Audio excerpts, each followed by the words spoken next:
देवराजसेव्यमानपावनाङ्घ्रिपङ्कजं व्यालयज्ञसूत्रमिन्दुशेखरं कृपाकरं नारदादियोगिवृन्दवन्दितं दिगम्बरं काशिकापुराधिनाथकालभैरवं भजे।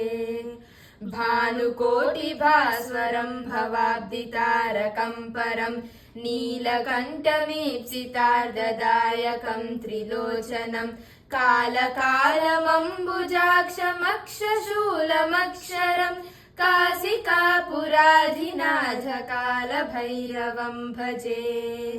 शूलटङ्कपासदण्डपाणिमादिकारणं श्यामकायमादिदेवमक्षरं निरामयं भीमविक्रमं प्रभुं विचित्रताण्डवप्रियं काशिकापुराधिनाथकालभैरवं भजे।